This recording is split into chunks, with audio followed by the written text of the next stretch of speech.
O silêncio foi rasgado por um grito que ninguém esperava. Interrompam este casamento agora, porque a verdade não perdoa ninguém. O som ecoou como um trovão dentro do luxuoso cartório central de São Paulo, onde políticos, empresários e socialites se acotovelavam para presenciar a união que prometia ser o evento do ano. O milionário Ricardo Albuquerque, herdeiro de uma das maiores construtoras do país e dono de redes de shoppings, estava prestes a dizer o sim à deslumbrante Isadora Vasconcelos, mulher de beleza impecável e sorriso ensaiado, mas de coração envolto em mistério. Todos acreditavam que se tratava de um conto de fadas moderno, mas a frase cortante saiu da boca de alguém improvável. Joana Silva, uma babá humilde, de uniforme azul já gasto, mãos calejadas pelo trabalho e olhar firme que escondia coragem. O salão gelou. Alguns riram, outros se levantaram surpresos e os celulares já começavam a gravar. Ao lado dela, agarrando a própria boneca com força, estava Ana Clara, filha de 6 anos do milionário, que já vinha repetindo há dias: "Papai, ela não gosta de mim e tem segredos feios." O que ninguém imaginava é que aquela criança sabia mais do que todos os adultos reunidos naquele salão e que a bomba estava prestes a explodir.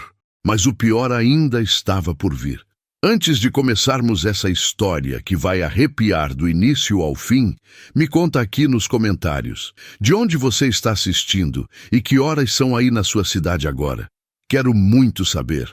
Ah, e não se esqueça, já curte o vídeo, compartilha com alguém que vai se surpreender e, claro, se inscreve no canal para não perder nenhuma das próximas histórias emocionantes.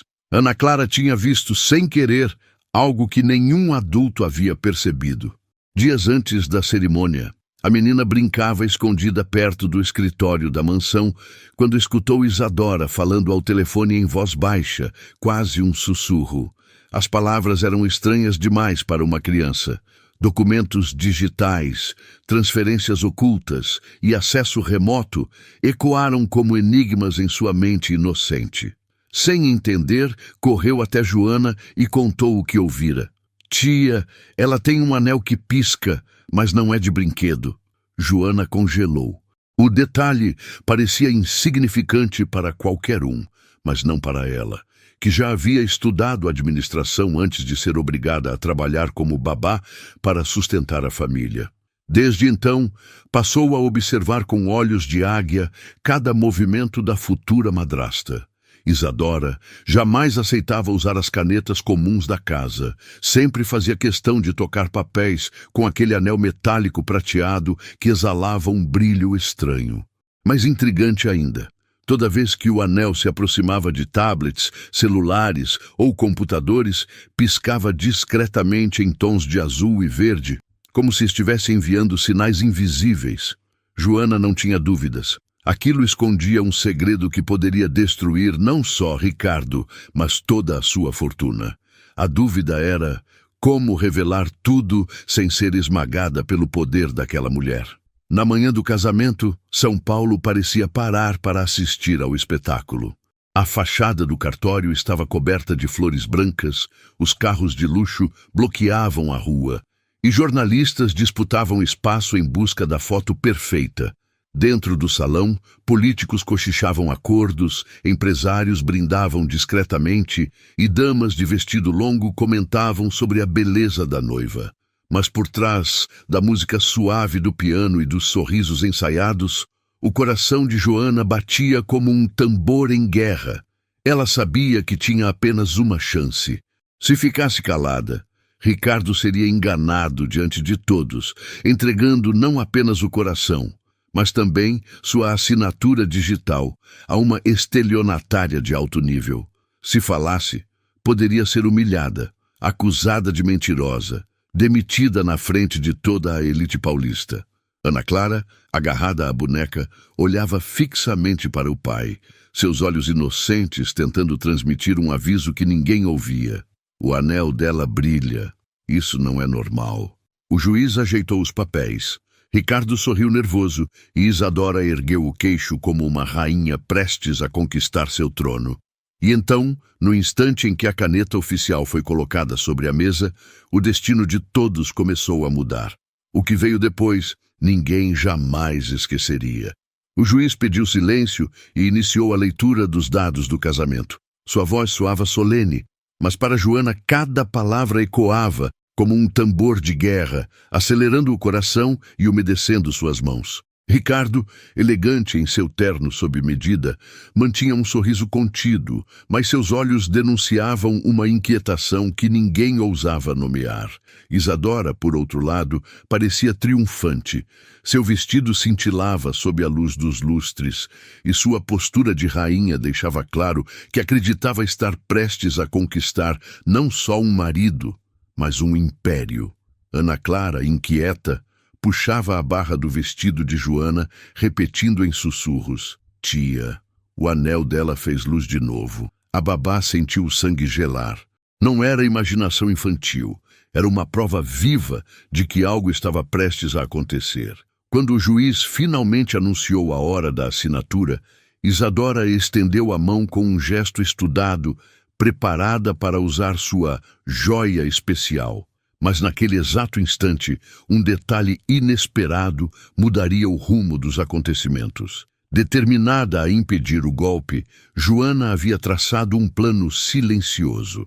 Na noite anterior, escondeu em seu uniforme um celular simples com aplicativo de gravação ativado. Pediu também a Ana Clara que, no momento certo, deixasse a boneca cair perto da mesa como se fosse um acidente. O objetivo era claro: expor o clique metálico do anel de Isadora e captar sinais que revelassem o segredo por trás daquela joia. Quando a caneta oficial do cartório foi entregue ao juiz, o rosto da noiva enrijeceu. Seus olhos faiscaram com ódio contido, como se todo o plano estivesse ameaçado. E então, como combinado, Ana Clara tropeçou levemente, derrubando a boneca no chão. Isadora se abaixou para pegá-la com um sorriso falso, mas o que ninguém esperava aconteceu. O anel brilhou com intensidade incomum e um bip eletrônico ecoou pelo salão, vindo do tablet de um dos seguranças. Os convidados olharam ao redor, confusos. Ricardo franziu a testa surpreso. Joana, em silêncio, apertou o celular no bolso. Era a prova que precisava, mas ainda não era suficiente. De repente, como em um filme, o telão do salão, preparado para exibir as fotos da cerimônia, se acendeu sozinho. Em vez de flores e corações, uma tela negra carregada de números e símbolos ocupou o espaço, revelando linhas de códigos e arquivos misteriosos. O burburinho tomou conta do salão. "O que é isso?" murmurou um dos empresários, ajeitando os óculos. Outro convidado levantou-se, chocado, ao ver uma sequência de nomes de contas bancárias em paraísos fiscais piscando diante de todos. Ricardo arregalou os olhos, incapaz de compreender. Isadora, em pânico disfarçado, tentou rir. Deve ser uma falha técnica. Alguém sabotou a festa. Mas o suor que escorria por sua testa atraía. Joana apertou a mão de Ana Clara e sussurrou: "É só o começo, minha pequena. A verdade está vindo à tona." E naquele instante, diante de toda a elite de São Paulo, ficou claro que o casamento dos sonhos estava prestes a se transformar em um tribunal improvisado. Mas ninguém ali poderia imaginar a dimensão do segredo que ainda restava escondido. O salão virou um caos controlado. Convidados cochichavam, celulares filmavam cada detalhe. E o juiz, perplexo, deixou cair a pasta de documentos sobre a mesa. Ricardo levantou-se, pálido, sem entender o que via no telão. As transferências internacionais apareciam com seu próprio nome vinculado, como se já tivesse autorizado tudo sem perceber. "Isso é impossível!" gritou ele, olhando para a noiva com um misto de raiva e incredulidade. Isadora tentou se recompor. "Amor, é uma montagem. Alguém está querendo nos destruir." Mas sua voz tremia e o sorriso perfeito se transformava em careta nervosa. Joana sabia que aquele era o momento de agir. Com passos firmes, aproximou-se da mesa principal e apontou para o anel. Essa joia não é um acessório. É uma chave eletrônica que falsifica assinaturas digitais. Um silêncio profundo tomou conta do lugar. Os olhares se voltaram para Isadora, que segurava a mão esquerda como quem tentava esconder o próprio crime. Mas ainda faltava a prova definitiva. E ela viria de um lugar inesperado. O segurança que carregava o tablet tentou desligá-lo às pressas, mas ao puxar o aparelho, derrubou acidentalmente o suporte. O impacto fez com que o anel de Isadora emitisse outro clique metálico, mais alto dessa vez, ativando uma sequência de comandos visíveis a todos no telão. Linhas de contratos falsificados começaram a desfilar na tela, junto com a palavra autorizado, em letras vermelhas ao lado da assinatura digital de Ricardo. A plateia explodiu em murmúrios de indignação. Meu Deus, ela ia roubar tudo! Exclamou uma das madrinhas, levando a mão à boca. Isadora, desesperada, arrancou o anel e tentou escondê-lo no bolso, mas Joana foi mais rápida. Pegou-o do chão e ergueu no ar para que todos vissem. "Aqui está a prova!" gritou com firmeza. O microchip embutido no interior brilhava sob a luz, revelando códigos gravados que nenhum convidado conseguia decifrar. Mas a mensagem era clara.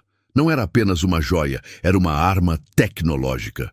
E naquele instante, a máscara da noiva começou a ruir diante de todos. Ricardo, transtornado, encarou Isadora como se finalmente enxergasse quem ela realmente era. "Você ia me destruir bem diante da minha filha", disse com voz embargada. A mulher acuada tentou inverter o jogo. "Foi ela, essa babá enxerida. Ela armou tudo para me difamar." Avançou furiosa em direção a Joana, mas Ana Clara se colocou na frente com sua boneca, erguendo a voz que ninguém esperava ouvir de uma criança tão pequena.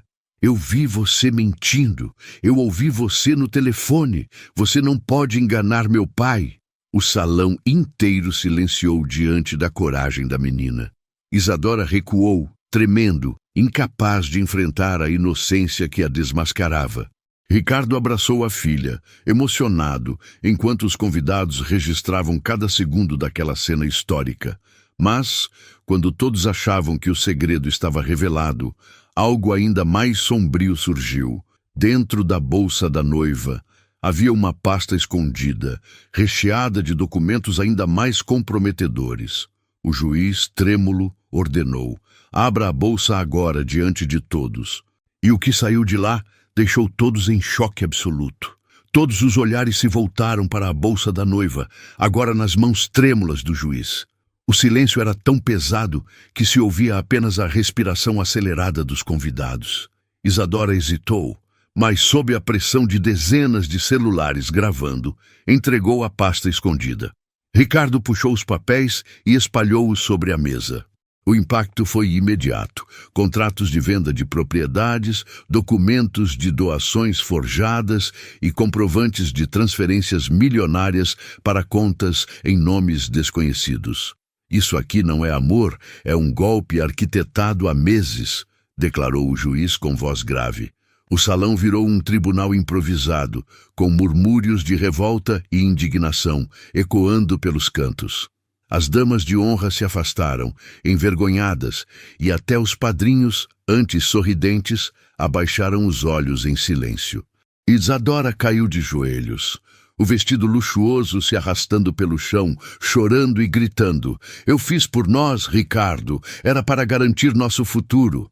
Mas ninguém acreditava mais em suas lágrimas. Naquele instante, a farsa tinha chegado ao fim. O juiz fechou solenemente o livro de registros e anunciou: "Este casamento está cancelado imediatamente, e esta senhora responderá por fraude e falsificação." O público explodiu em aplausos, não de alegria romântica, mas de justiça feita diante de todos. Isadora foi retirada do salão sob vaias, a maquiagem borrada e o olhar derrotado de quem perdera tudo em questão de minutos. Ricardo, abalado, abaixou-se até a altura de sua filha e a abraçou com força. "Minha pequena Ana Clara, você salvou a minha vida. murmurou com lágrimas nos olhos. Em seguida, olhou para Joana, emocionado. E você? Se não fosse sua coragem, eu teria assinado minha própria ruína. A babá, humilde, baixou a cabeça e respondeu. Eu só fiz o que qualquer pessoa faria. Mas os convidados sabiam que não era bem assim. Poucos teriam coragem de enfrentar uma mulher poderosa e expor a verdade diante de centenas de testemunhas. A babá e a criança, invisíveis até então, tornaram-se as verdadeiras heroínas daquela tarde. Naquela mesma noite, as redes sociais explodiram com vídeos da cena, manchetes estampavam portais de notícias. Noiva desmascarada em casamento milionário em São Paulo. Babá e filha de 6 anos expõem golpe tecnológico ao vivo. Ricardo, além de salvo financeiramente, percebeu que havia sido salvo espiritualmente. Descobriu que a verdadeira lealdade não estava nos sorrisos brilhantes dos poderosos, mas na sinceridade de uma criança e na coragem de uma mulher simples. Joana, tímida, recusava entrevistas repetindo apenas: "Eu não fiz nada especial, só disse a verdade." Mas a verdade é que naquele dia, diante da elite paulista, a voz firme de uma menina e a bravura de uma babá mudaram o destino de um império. E assim, em um salão que deveria celebrar uma união, o que nasceu foi uma lição eterna. Nunca subestime a força da inocência e da honestidade, porque quando a verdade explode, ninguém é capaz de detê-la. E você, o que teria feito no lugar da babá? Já passou por uma situação em que a verdade precisou ser dita, mesmo que custasse caro? Me conta nos comentários. Quero muito ouvir a sua opinião. E não esquece, curte o vídeo se essa história te prendeu até o fim, compartilha com seus amigos para espalhar essa mensagem poderosa e se inscreve no canal para acompanhar as próximas histórias que vão tocar o seu coração.